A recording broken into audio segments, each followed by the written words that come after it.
8.4, example 5. In this example, we're going to look at a problem where we're going to go from negative infinity to infinity. So it's very similar to like the one we just did. However, we're going to have to break this integral up into two pieces because we have an infinity on both ends of the integral. Okay, so the first step is to rewrite the integral split up. And a quick tip for where you want to split it up, it's usually where the function will change or is discontinuous or has a corner. In this particular case, we don't have any of that. So I'm just going to split it up in an easy value, which is usually 0. So it's going to be the integral from negative infinity to 0 of 1 over 1 plus x squared dx plus the integral from 0 to infinity 1 over 1 plus x squared dx. The next thing is to write each one as a proper integral. So we'll do this first one all the way through, and then we'll do the second one. So I'm going to write this as the limit as b approaches negative infinity, the integral from b to 0, 1 over 1 plus x squared dx. Okay, so again, that's negative infinity takes the place of b. So this is the limit as b approaches negative infinity. And the antiderivative of 1 over 1 plus x squared is going to be tangent inverse from b to 0. So then I plug everything in. I get this is the limit as b goes to negative infinity. Just bringing the limit down every time. And then it's going to be tangent inverse of 0 minus tangent inverse of b. So as b goes to negative infinity again, just again bringing that down.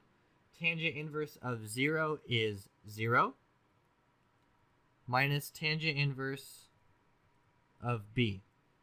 Okay, so just one more step where I'm kind of cleaning it up, making it all nice and pretty. This is going to be negative tangent inverse of b. Now what we need to do is remember what tangent inverse looks like. So we're going to go ahead and check out the graph. So here's the graph of tangent inverse.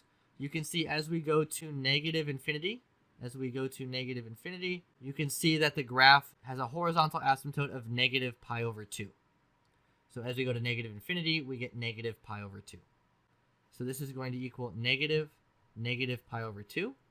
So then this whole thing is equal to pi over 2. Okay, so that's the first half. Now let's go ahead and work out the second half. We'll do it in blue. It's going to be very similar. We're going to write the limit as b approaches infinity this time, integral of 0 to b, 1 over 1 plus x squared. So this is the limit as b approaches infinity. And then the antiderivative is tangent inverse from 0 to b. So we get limit as b approaches infinity, tangent inverse of b minus tangent inverse of 0. So tangent inverse of 0 is just 0. And then when you go to infinity, you get positive pi over 2. So originally there was a plus sign here. So we're going to go ahead and add these two together. So we get pi over 2 plus pi over 2 is pi.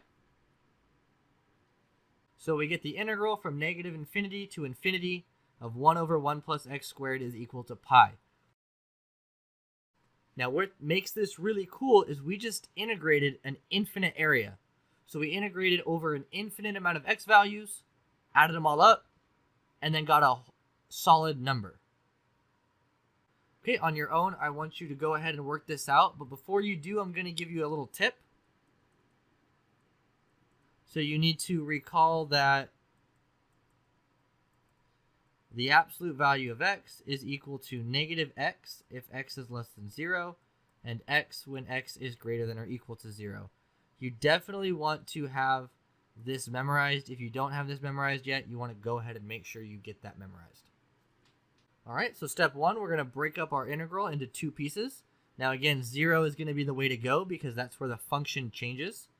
So we're going to do the integral from negative infinity to 0 of e to the negative x. Because we're plugging in negative x wherever we see the absolute value. Plus the integral from 0 to infinity of e to the negative x. Okay, so I'm just going to rewrite it one more time, kind of cleaning everything up. All right, so now I need to write my improper integrals as proper integrals, so I make them both limits. This one's going to be to negative infinity. So b to 0 plus the limit as b goes to infinity from 0 to infinity e to the negative x. So now that I've got my integrals split up, what I'm going to do is I'm going to write them as proper integrals. So this is going to be the limit as b approaches negative infinity from the integral b to 0, or 0 to b actually, it's 0 to b, e to the x dx, plus the limit as b approaches infinity from 0 to b e to the negative x dx. So now what you're going to want to do is go ahead and evaluate integrals. I like to do them one at a time and then add them when I'm done.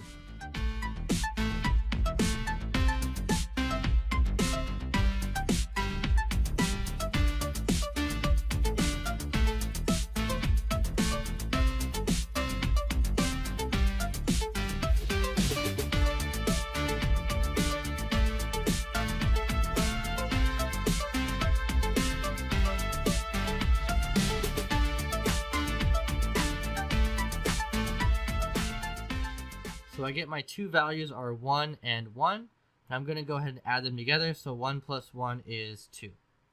So that's my final answer. So again, what I did is I just worked out each integral separately. So I did this one all the way down, and then I did this half of it all the way down, and then I'm going to add them together because that's the operation that's adding the two integrals.